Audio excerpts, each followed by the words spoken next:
Nous sommes ravis de vous savoir au rendez-vous de l'actualité sur le canal 3 Bénin. Voici le sommaire. Les membres de la plateforme des organisations non gouvernementales du Bénin au cabinet d'Ablaye Biotchane. Objectif, présenter les vœux du nouvel an au ministre d'État chargé du développement et de la coordination de l'action gouvernementale. Esther Toffa et Elvis Tounoukouen nous feront le compte rendu de la cérémonie dans cette édition. Nous parlerons ensuite de la deuxième édition de la rentrée économique du secteur privé, une initiative des chambres consulaires telles que la Chambre de commerce et d'industrie du Bénin, la Chambre d'agriculture du Bénin et la Chambre des métiers du Bénin, avec bien sûr les organisations patronales. Tout s'est déroulé hier vendredi à Cotonou avec en prime la présentation des vœux du nouvel an au secteur privé. Et puis au Bénin, les prix des billets d'avion au départ et à destination de Cotonou ont connu une augmentation, ce qui suscite la polémique au sein de l'opinion publique. Les passagers disent ne pas comprendre la logique du gouvernement qui pourtant s'est engagé dans la promotion de la culture béninoise à l'international. Qu'en est-il concrètement de cette décision? Vous aurez les éléments de réponse dans un instant. Voilà pour le sommaire. Bien bonsoir et bienvenue à notre édition du soir de ce samedi 20 janvier de l'année 2024. Une édition que nous allons commencer avec les cérémonies de passation, sinon des cérémonies de présentation des vœux du nouvel an. D'abord, les membres de la plateforme des organisations non gouvernementales au Bénin qui ont sacrifié à la tradition en présentant leurs vœux du nouvel an au ministre d'État Ablaye Biotchane. C'était hier vendredi à Cotonou. Précision, Esther Toffa et Elvis Tounoukouen. C'est à travers une cérémonie fort simple que le ministre du Développement et de la Coordination de l'Action gouvernementale a reçu les vœux du Nouvel An de la plateforme des organisations non gouvernementales installées au Bénin. Cette cérémonie représente également pour la plateforme une occasion de renouvellement des engagements. Que notre partenariat dynamique et inclusif se poursuive en encourageant un dialogue régulier, une coordination renforcée et une utilisation efficiente des ressources pour maximiser l'impact de nos actions communes. Que nous continuons à promouvoir et à valoriser les bonnes pratiques en matière de gouvernance, de transparence, de redevabilité, tant au niveau des organisations internationales que du gouvernement, pour renforcer la confiance mutuelle et l'efficacité de nos actions conjointes. Enfin, que notre collaboration soit un modèle inspirant pour d'autres pays. Le ministre Abdoulaye Biotchane, en recevant les vœux, a souhaité un renforcement de la collaboration entre ces ONG intervenant sur le territoire béninois et le ministère. Il en a profité pour parler des innovations au titre de l'année 2024. Je disais d'ailleurs après le test que nous avons fait le 13 octobre dernier que nous introduisions quelques innovations qui permettent de rendre plus efficace. Celle-ci vise à ancrer comme une plateforme statutaire de revue des performances entre les collectivités internationales et le Bénin. Et que nous allons en faire une activité permanente entre nos élus, de nous asseoir une fois par an pour évaluer ce qui s'est passé et comment nous pouvons les uns et les autres travailler la main dans la main toujours, mais de manière encore plus efficace. Je m'impliquerai davantage dans la préparation de l'organisation de la prochaine. La cérémonie d'échange des vœux entre le ministère du Développement et de la Coordination de l'Action gouvernementale et la plateforme des ONG exerçant au Bénin est une tradition qui perdure depuis 2018. De Cotonou au département de l'Ouémé, le personnel de la mairie de Dangbo aussi a sacrifié à cette tradition de présentation des vœux du Nouvel An. La cérémonie, elle, s'est déroulée mercredi dernier dans les locaux de l'hôtel de ville. Et pour l'occasion, des engagements ont été pris pour la bonne marche des activités de la mairie et pour le bien-être des populations. On va faire le point avec Florence Boussa. Le conseil communal de Dangbo a sacrifié à la tradition de présentation de vœux du Nouvel An ce jeudi 18 janvier 2024. Une rencontre importante à la fois de détente mais aussi de bilan des actions menées durant l'année 2023 et d'annonce des perspectives pour 2024. Entourés du maire, les conseillers communaux, les services déconcentrés de l'État, le secrétaire exécutif, le personnel de la mairie, les partenaires techniques et financiers et les organisations de la société civile de la commune ont une fois encore démontré la parfaite harmonie qui règne dans la gestion de la cité des Wemenu. Voudrais-je au prime abord remercier très sincèrement tous les conseillers communaux de Dangbo qui chaque jour démontrent par leurs décisions et leurs actions leur bonne perception des différentes réformes engagées par le rayonnement, pour le rayonnement, je veux dire, de notre cité commune Dangbo, la terre hospitalière et nourricière des Women. L'année 2023 a été témoin de nombreuses réalisations pour le rayonnement de la commune de Dangbo. Depuis le mois d'avril 2022, avec la réforme structurelle sur la décentralisation, Dangbo a reçu un nouveau souffle dans sa marche vers le progrès. On notera les grands travaux en cours de réalisation dans la commune, mais surtout la mobilisation des ressources propres. Nos ressources propres sont passées de 266 millions en 2022 pour atteindre plus de 510 millions en 2023.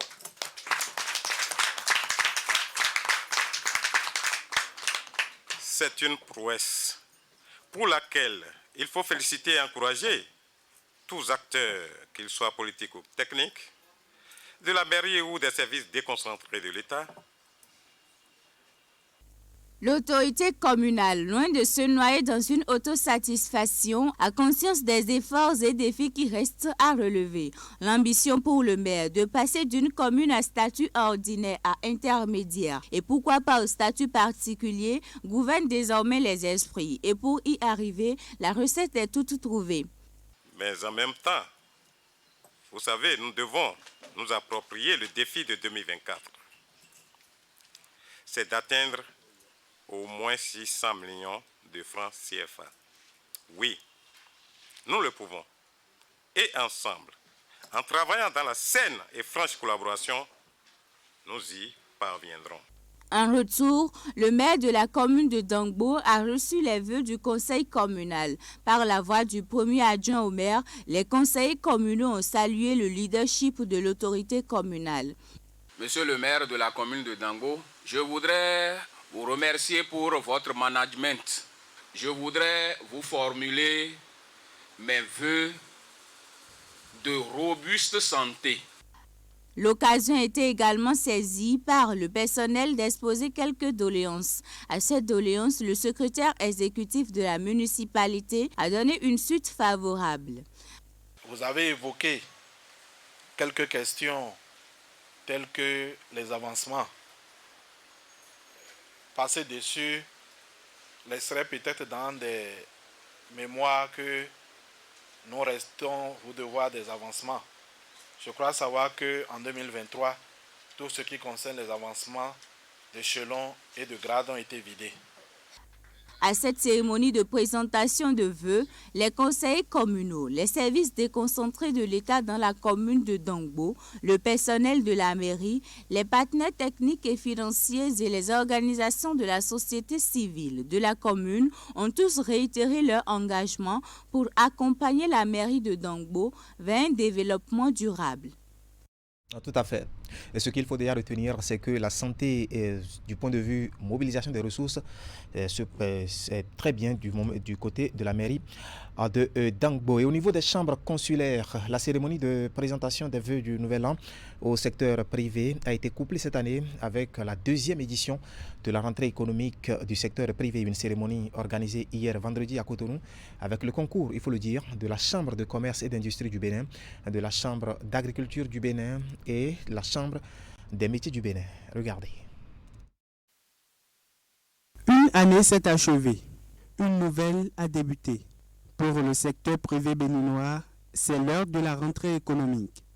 Cette rentrée économique revêt une importance particulière car elle offre une fois de plus l'occasion unique de réfléchir sur les défis et les opportunités qui se présentent à nous en cette nouvelle année. Le secteur privé béninois a besoin de synergie, voire de complicité, pour voir ensemble l'avenir en confiance. Face aux diverses fluctuations économiques et aux défis mondiaux.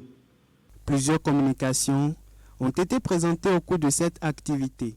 Il s'agit de la présentation des résultats d'une enquête réalisée par l'Observatoire du commerce, de l'industrie et des services auprès des entreprises de la place, d'une communication sur la plateforme PME Bénin et de la présentation de l'Agence de développement des petites et moyennes entreprises. Les résultats que nous avons présentés tout à l'heure, c'est les résultats de la deuxième édition de cette enquête, que l'enquête d'opinion.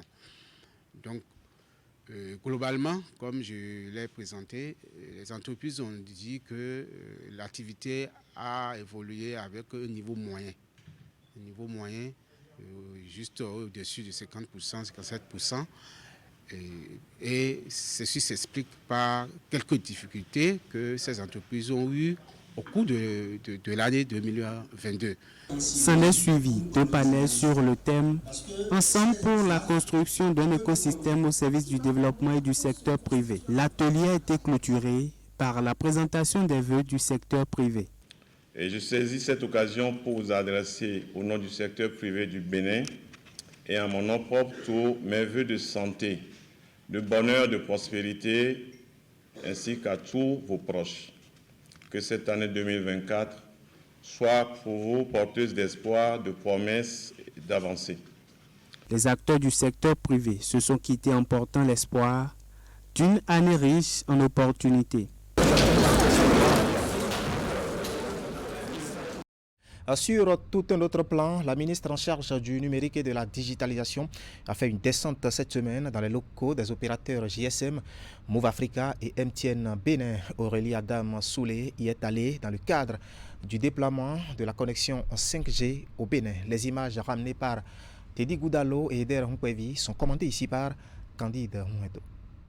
Bientôt un pas de plus dans le secteur du numérique au Bénin avec la connexion 5G. De leur côté, les opérateurs GSM s'activent pour l'effectivité de cette vision du gouvernement. La descente du ministre en charge du numérique et de la digitalisation, Aurélie Adam Soulé, accompagnée pour la circonstance d'une délégation de l'autorité de régulation des communications électroniques et de la Poste, ici dans les locaux de Move Africa, est plus qu'une satisfaction. Comme vous le savez, ça fait un an que nous travaillons, que nous préparons le lancement de la 5G. Et aujourd'hui, nous avons pu présenter tous les cas d'usage possibles qui ont été préparés et présentés dans notre showroom à Move Africa Bénin. Aujourd'hui, les cas d'usage sont multiples grâce à la qualité des débits et de la latence que permet aujourd'hui la 5G. Nous avons vu que les cas d'usage tournent autour de tous les dispositifs qui permettent justement de réduire les questions de latence.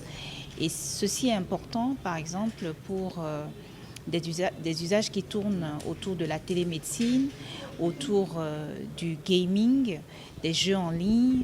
Et qui dit donc réduction de latence dit tout ce qui est application en temps réel qui peuvent se faire sans qu'on ne ressente que l'intervention se fait à distance. Aurélie Adam Soulé s'est également rendue à MTN Bénin pour le même exercice. Ici aussi, plusieurs cas d'usage des services de la 5G, comme des téléchargements, des jeux en ligne lui sont présentés. 5G is a game changer in terms of the way la 5G change les choses. C'est une vraie révolution et elle permettra de toucher plusieurs secteurs d'activité. Elle a cité le secteur de la santé, par exemple, où vous verrez que désormais la façon de travailler va complètement changer, la façon dont les hôpitaux travaillent ensemble, les médecins travaillent ensemble. Cela permet effectivement d'améliorer la façon dont on prend en charge les malades. Education. Il faut aller vers des déploiements qui sont centrés sur les usages, sur les besoins. Donc on peut penser aujourd'hui que la 5G c'est juste l'évolution de la 4G, mais c'est beaucoup plus que ça. C'est d'abord recenser, savoir quels sont les besoins, des populations, des entreprises, des services qu'il faut, secteur de la santé, de l'éducation. Et c'est selon ces usages, selon ces besoins que le déploiement doit se faire. En attendant la phase de lancement officiel des services de la 5G au Bénin, les expérimentations se poursuivent au sein des opérateurs GSM, Move Africa et MTN Bénin. Ceci en vue d'un développement économique, notamment en termes de création d'emplois, de croissance des entreprises et d'attrait pour les investisseurs étrangers. Et dans le reste de l'actualité ce soir sur Canal 3 Bénin, l'augmentation du prix des billets d'avion au départ et à destination de Cotonou. C'est une décision du gouvernement qui suscite la polémique au sein de l'opinion publique. Eh bien, les passagers disent ne pas comprendre la logique de l'exécutif qui pourtant s'est engagé dans la promotion de la culture béninoise à l'international. Alors, question, qu'en est-il concrètement de cette décision? La réponse dans ce sujet signée Idrissou Boukari et Elvis Tounoukoy. L'aéroport international Cardinal Bernardin Ganty de Cotonou se métamorphose pour mieux répondre aux exigences internationales. Des milliards ont été investis par le gouvernement du président Patrice Talon pour offrir du confort aux passagers et renforcer la sécurité des avions qui décollent et atterrissent sur le tarmac. Et c'est dans le but d'amortir son investissement que le gouvernement a décidé d'augmenter les redevances aéroportuaires restées statiques depuis 12 ans. Une augmentation qui aurait eu un impact sur les prix des billets d'avion. Ce qui a été distillé dans l'opinion, c'est que, je ne sais pas si c'est les compagnies qui l'ont fait de façon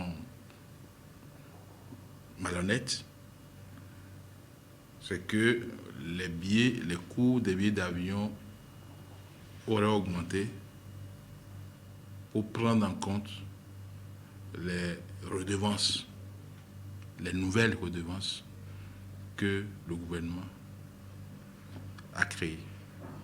Ça, c'est faux. Pour clarifier la position des uns et des autres et situer les responsabilités, le directeur général des transports terrestres et aériens a échangé jeudi avec les représentants des compagnies aériennes présentes au Bénin. Une séance de vérité à la faveur de laquelle les deux parties ont essayé de s'accorder sur l'application des nouvelles redevances décidées par le gouvernement.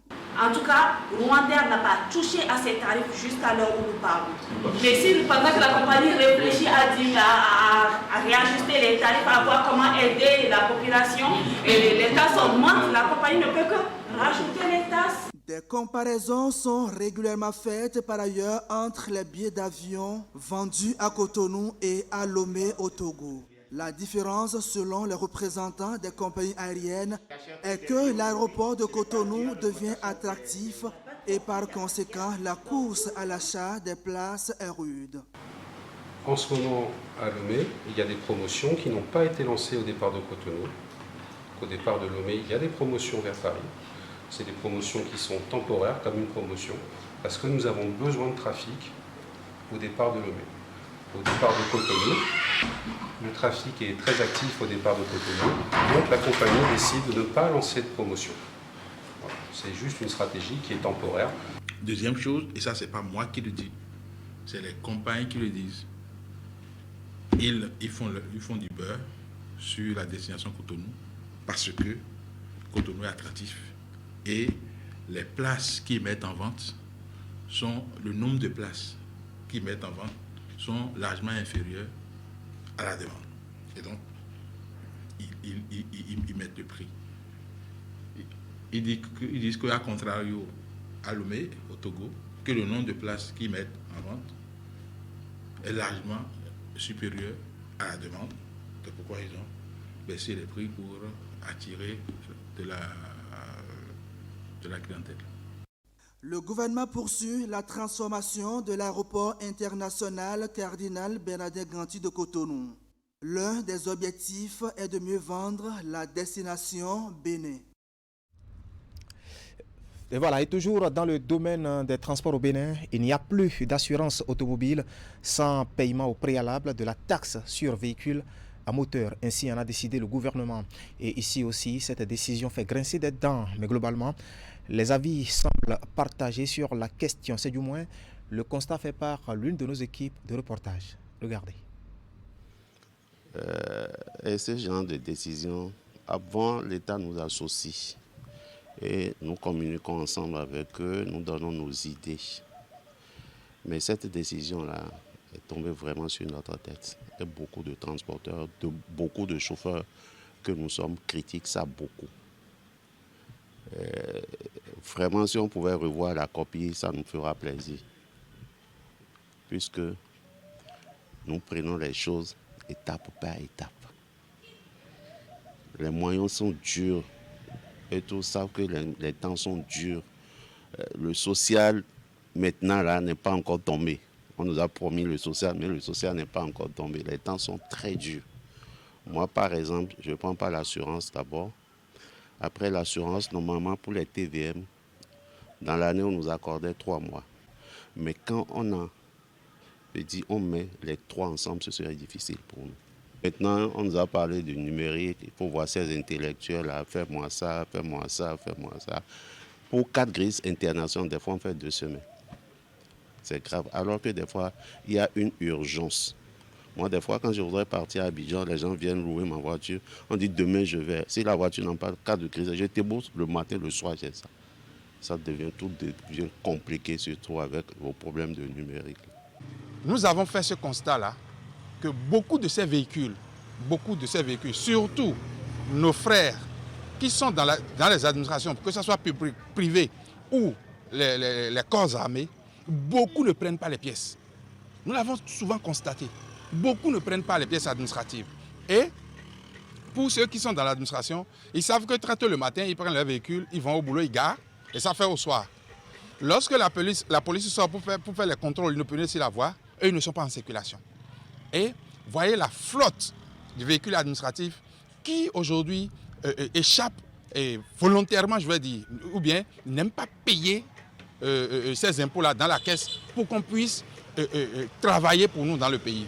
Et c'est le moment de rappeler au gouvernement que la nouvelle plateforme Sécuroute qu'ils ont lancée, il faut que cette application-là démarre réellement. Et que les matins, dans la journée, aux heures de travail, que des équipes, qu'un comité se forme pour passer dans les administrations-là et flasher les plaques, et que si les véhicules ne sont pas à jour là, de leur déposer les impositions sur les pare-brises. Et à la sortie de leur bureau là, ils vont trouver à les payer dans la caisse de l'État pour que ce pays-là se développe et au plus tôt. Voilà, c'était les avis de 2 syndicalistes du secteur des transports. Nous allons prendre maintenant la direction de Parakou pour faire le point sur l'atelier organisé par l'Institut national de la femme. Le thème, c'est la clinique juridique et le procès fictif dans les juridictions du ressort de la Cour d'appel de Parakou. Objectif, sensibiliser la population sur les violences faites aux femmes et les peines encourues par les auteurs. Voici les détails avec Epiphane Tchabi et Socrate Adantode. C'est levé, merci. À la barre, 3 accusés dont 2 pour viol et le dernier pour tentative de viol. Au terme de ce procès fictif voulu par l'Institut national de la femme et qui a duré du mercredi 17 au jeudi 18 janvier 2024 à la Cour d'appel de Parakou, les juges prononcent la sentence. Les condamnent chacun à 10 ans de réclusion criminelle. Les condamnent aux frais envers l'État. Reçoit Madame Awa, maire de la petite Baké, et l'Institut national de la femme en leur constitution de partie civile. Condamne Isolidor, les accusés à conseil, B. Rachid et C. Freddy a payé à la petite Baké la somme de francs CFA 9 millions à titre de dommages et intérêts et 1 million de francs CFA à l'IRF. Ce procès fictif, qui est la dernière activité d'un atelier de 3 jours organisé par l'Institut à Parakou et qui a porté sur la clinique juridique et le procès fictif dans les juridictions du ressort de la Cour d'appel de Parakou, vise des échanges d'informations entre participants en vue de la manifestation de la vérité judiciaire sur les violences basées sur les femmes. L'Institut national de la femme est en train de sensibiliser la population sur les violences, toutes sortes de violences commises sur la femme, sur la fille, toutes sortes de violences. Toutes ces violences sont réprimées. D'abord, c'est prévu par la loi. L'Institut national de la femme est avant-gardiste aussi bien de la prévention que de l'assistance des personnes qui sont victimes des violences. À l'issue de cette audience affective, la secrétaire exécutive de l'Institut national de la femme exprime son entière satisfaction. Pleinement satisfaite, je vais dire, parce que voilà, nous avons pu véritablement avoir les acteurs de la chaîne de protection et de lutte contre les violences basées sur le genre, qui étaient véritablement concentrés sur le message que nous avions à passer. Et avec tous ces éléments-là, tous les débats que nous avons eus sont ressortis de très bonnes recommandations sur lesquelles nous allons nous baser pour faire des plaidoyers. C'était aussi l'occasion pour l'INF de rappeler, parce que beaucoup ne le savent pas, l'aide, disons, l'assistance juridique et judiciaire que nous apportons aux victimes, aux femmes et aux filles victimes de violences. Cette initiative de l'UNF permettra de renforcer les dénonciations sur les violences basées sur les femmes. Bannir toutes les formes de ces violences, l'Institut national de la femme y croit fermement et s'engage d'ailleurs pour. Voilà en sport, la 34e édition de la Coupe d'Afrique des Nations de football se poursuit en Côte d'Ivoire et le tenant du titre est toujours en vie. Le Sénégal, puisque c'est de lui qu'il s'agit, a brisé, il faut le dire, la malédiction du champion en titre en se qualifiant hier vendredi pour les 8e de finale. Et ceci après son succès 3-1 réussi à l'issue du choc de la deuxième journée dans le groupe C de la compétition. Retour ici sur le résumé de cette deuxième journée. Les champions en titre confirment à nouveau leur statut de grand favori du tournoi. Opposés à leurs homologues du Cameroun dans un duel des Lions, les Sénégalais se sont offerts leur billet pour le deuxième tour de la compétition. Sans grande difficulté, le Sénégal s'est imposé à son adversaire grâce à ses attaquants qui ont été assez prolifiques devant le but adverse. Les Lions de la Teranga s'imposent aux Lions indomptables qui n'ont pas du tout été indomptables dans leur performance, même s'ils sont parvenus à réduire le score à la 83e minute. Score final 3-1. Avec 2 victoires en 2 sorties en phase de poule, Aliou Cissé et ses hommes sont leaders du groupe C et sont qualifiés au tour suivant. Un peu plus tard, la République de Guinée, qui a tenu en échec le Cameroun à son entrée en lice, s'est imposée à son homologue gambien par un score de 1-0. Avec cette victoire, le Sili national se positionne à la 2e place devant le Cameroun. La Gambie, quant à elle, est dernière du groupe.